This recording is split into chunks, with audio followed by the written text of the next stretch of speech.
Okay, the good thing about tie valves is the fact that they're lightweight, and by having them lightweight, the motor will turn many, many more RPM than a stainless valve. The bad side of the tie is that they stretch and keep stretching to the point where it'll literally ruin the seat, the valve seat of the head. So it's real important to any of these riders to stay on top of checking to make sure that the valves aren't stretching and getting tight. On a modern four-stroke, I would say between 15 to 20 hours, you want to be popping the valve cover and taking a peek at these valves and make sure they're not getting tight on you. This way you kind of have an idea of what's happening with your motor, and you can just, this way by popping the valve cover off, you can see where you're at. Well, what happens then, Dennis, is the fact that these valves will stretch to the point to where it'll literally ruin the valve seat, and could be catastrophic if you don't stay on top of this. It's very important.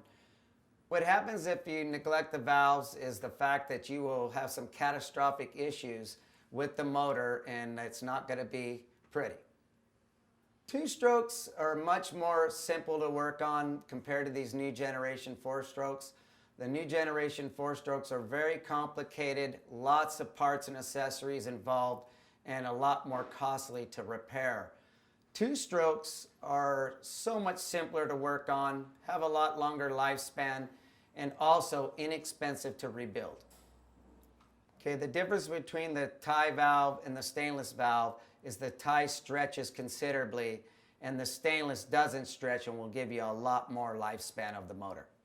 You would shim the valve depending on if you can get a feeler gauge through the intake valve or not, and we'll be able to determine that once we pull the valve cover off this RMZ. Process of adjusting these valves are a little bit more complicated than the old school four strokes. Back in the day, they had rocker arms that you could back out the nut, adjust the tappet screw, and stick the feeler gauge into the thing. Where this way, now it's called shim and bucket. It's Formula One car design style motor. So shim and bucket's very difficult to do, and you got to be pretty knowledgeable to just adjust the valves, and I'll show you that here at this time. Most cases when valves are going bad, the motor is going to have some starting issues, and it's going to be very hard to start. On any of these dirt bikes, whether it's Honda, Kawasaki, any of the brands, you're going to find if it's hard to start, it's going to be two things. If it's a new bike, be throttle body or intake valves. If it's an older school bike, it's going to be pilot jet, intake valves. Any of those things that are going to be hard to start is going to be a good indicator to take a look at your valves. The cost factor between the valves, stainless and tie, are considerably different in price. The tie valves are about $120 a piece depending on the brand, which is a very costly valve. You can get a stainless valve probably for more like about $80 a piece. Much, much different in price and much more affordable. Cutting the seats are always going to be, if you're replacing the head and you're replacing new valves, you're always going to want to recut those seats, because just by lapping those valves, the new valves, into the old head, the seats are already worn out from the old valve, so they're not going to seat. So you're pretty much forced to recut the seats in most cases. It's hard starting. This thing came in for hard starting, so that'd be something you always want to point out. This guy brought it to me because he said, Teddy, it wouldn't start. He kicked and kicked and kicked, and a week prior to this, it ran perfect. So he was at the track, he rides Pala, does all these different tracks, and he came to me and said, this thing's not starting worth a crap. First indicator was, well, first we're going to check the carburetor. That's the first thing you can access. And in order to do that, you got to pull the subframe off just to access the carburetor. So we checked the carburetor was intact, perfect. I'm thinking, well, there's only one other thing it can be. So this is what we do. We pull the seat, the tank, and everything, and we're at that point right now. So we're going to be pulling the valve cover, and I'm hoping that my call is right on. We don't know yet until we pull the spark plug, set it at top dead center, and if the feeler gauges don't go through that intake, well, then we know that my call was right. Whenever you're ready. Okay, first off, we're going to show you how to set this at top dead center. Got to pop these covers, show you how to do that.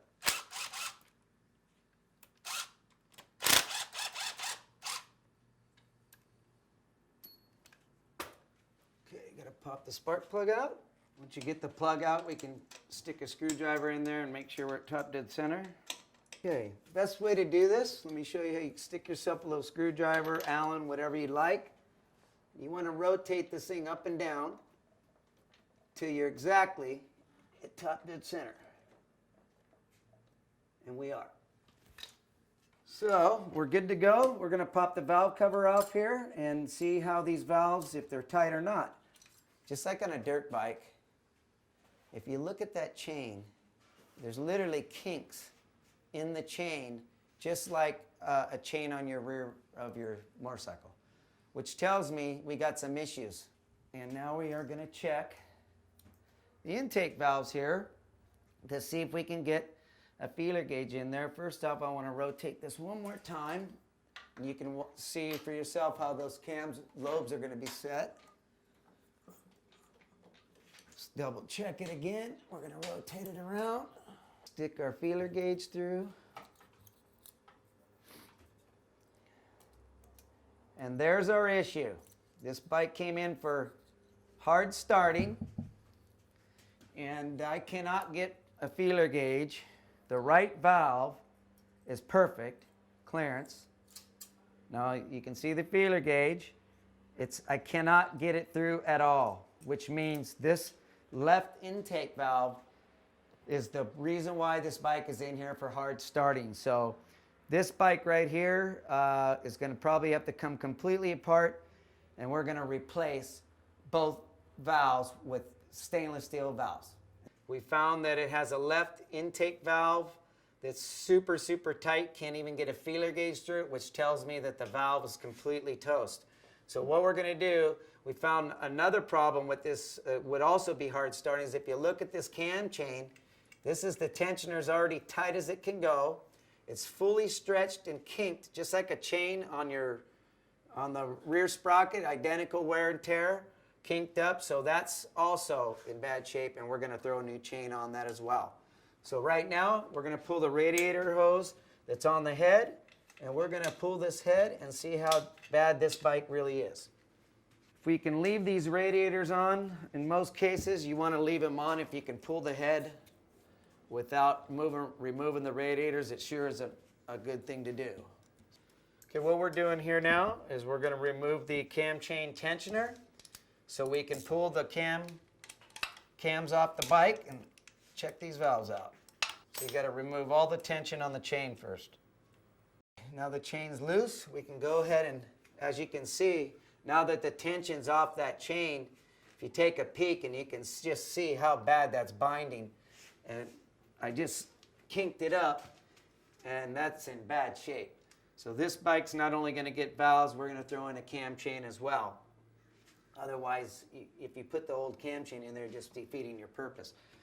So we're going to go ahead and pull these cams off right now.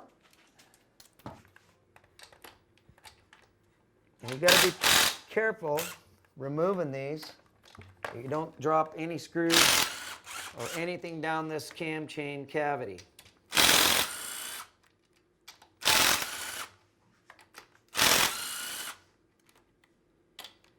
Believe me, I've done plenty of these motors, and I still have had tendency to lose parts in the cavity. Just very carefully pull these bolts up from this side on the right side so it doesn't fall into the cavity.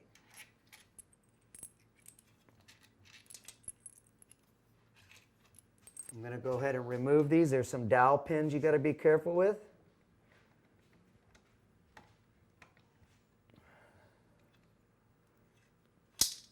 Okay, there you are. This is your cam tower, as you see.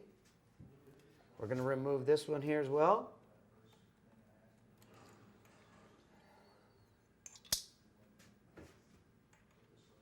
These are the dowels that I was telling you. You got to be careful. Make sure they stay in those holes. You don't want to drop them down this area. That's very easily to do. So we're going to remove the cams. God, the chain is so bad. I've seen a lot of bad chains, but this chain's worked. Look at that thing, doesn't even hold its shape. Now we can remove the head. So right now we're pulling the head in order to access this intake valve that we're talking about.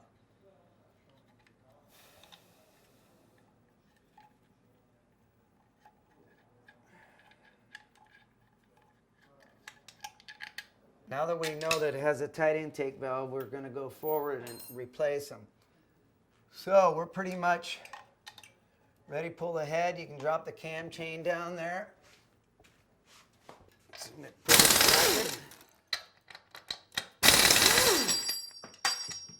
So right now we're removing these head bolts, if you can access it any way you can. Okay, pull all these head bolts with a magnet.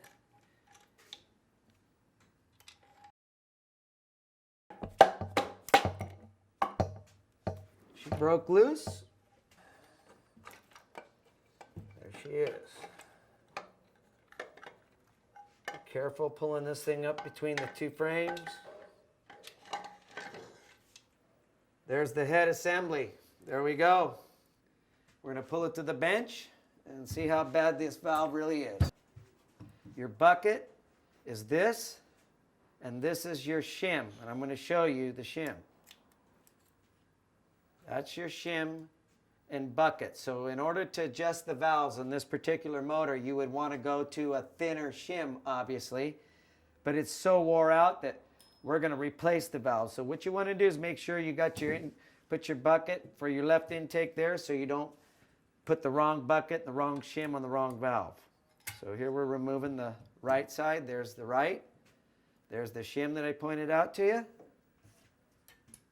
We're going to go ahead and pull these exhausts while we're at it as well.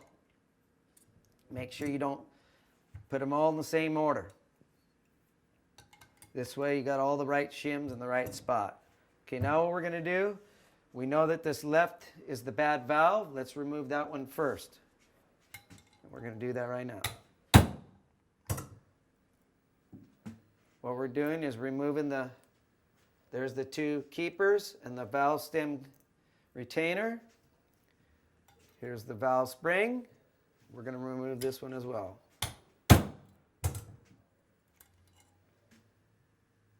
Okay, now we're going to remove these valves.